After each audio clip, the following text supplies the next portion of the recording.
që deri sot kishim një takim të përbashkët me kryetarët e të gjitha partive parlamentare të përfaqësuara në kuvend përpos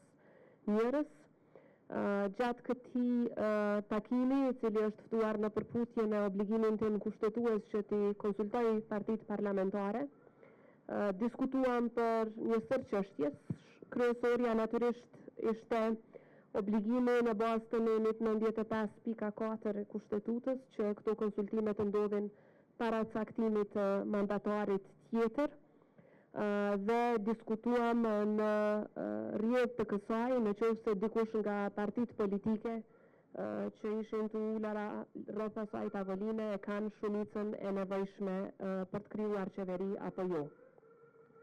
Besoj keni dëgjuar përfaqësuesit e partive politike rreth qëndrimeve të tyre. Ata disa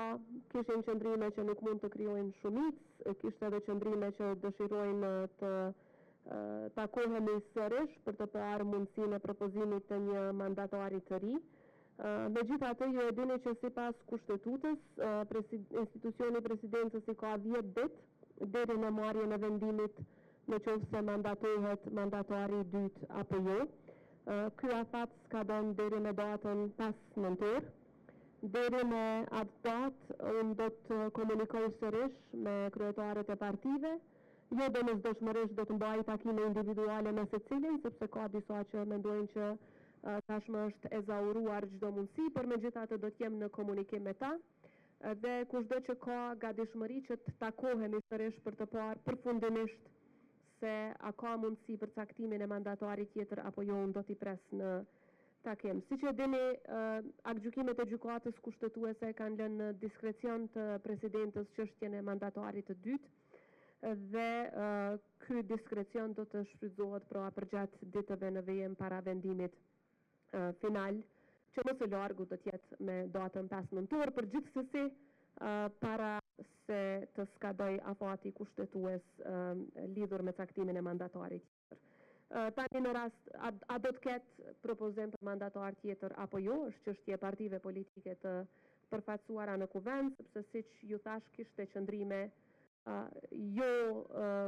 unike, pra nuk kishte unanimitet të plotë rreth asaj se a mund të ketë mandatar tjetër apo jo. Çështja e dytë që e kam ngritur është në qoftë se mund të gjejmë një rrugë përpara me dakordim të partive politike për procedim të buxhetit dhe planit të rritjes, një instrument i Bashkimit Evropian nëpërmjet cilës Kosovës i jepen mbi 800 milion euro, dhe sa më shumë që kemi vonesa, aq më shumë ne mund të humbasim qasjen në këto fonde. Dhe ai dokument kërkon ratifikim prej 2 të tretash në kuvend. Nuk ishte gatishmëri nga një numër i madh për procedim të buxhetit i cili sot ishte miratuar nga qeveria. Megjithatë, unë propozova që të shiqojmë mundësi tjera kushtetuese dhe një prej tyre është që të miratohet zgjatja buxhetore, pra që nuk është buxhet i ri, por është zgjatje e buxhetit të vjetër në mënyrë që spaku deri me 31 mars 2026 qytetarët tanë mos të përballen me një situatë ku nuk kanë paga dhe nuk kanë mirëqenie. Dhe kjo do të ishte një situatë pa precedent, një situatë jashtëzakonisht e rëndë, sepse një numër i madh i qytetarëve tanë varen dhe mirëqenia e tyre, mbijetesa e tyre varet pikërisht nga paga që e marrin në fund të muajit. Dhe në qoftë se pastaj pas këtyre zgjedhjeve potenciale nuk ka institucion shumë shpejt, atëherë mund të mbesim pa buxhet në tërësi. Rrjedhimisht propozimi im ishte që të gjejmë rrugë përpara, kishte shqetësime rreth procedurave, prandaj edhe propozimi im ishte që sipas nenit 79 të kushtetutës, që në qoftë se ata nuk dakordohen që këto të inicohen si nisma legjislative nga qeveria, atëherë atë detyrim ta marr unë dhe si presidente ti procedoj edhe zgjatjet buxhetore edhe planin e rritjes si ligje në kuvend, meqense nuk i kam kompetencat e kufizuara dhe një gjë e tillë njihet si e drejtë e presidentës sipas nenit 79 të kushtetutës. Kjo çështje nga disa u shqyrtua, do të jem në kontakt me partitë politike në ditët në vijim për të parë nëse ekziston një mundësi e tillë që të procedojmë sipas kësaj metode në mënyrë që të parandalojmë një krizë e cila është e mundshme. Dhe është e mundshme për shkak se ne kemi parë nga zgjedhjet e shkurtit,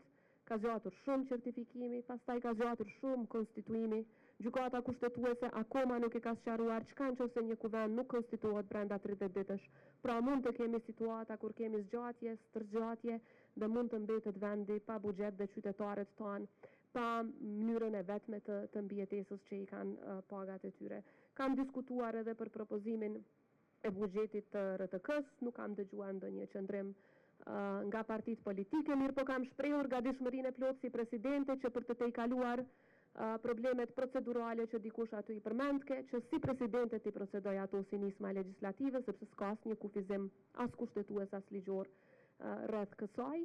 Dhe pastaj aty duhet të gjendet edhe mundësi që të krijohen komisione parlamentare. Për mua ato shqetësimet se kush e udhëheq një komision sot dhe kush e udhëheq nesër janë totalisht të paarsyeshme, sepse edhe ashtu nuk ju bjen shumë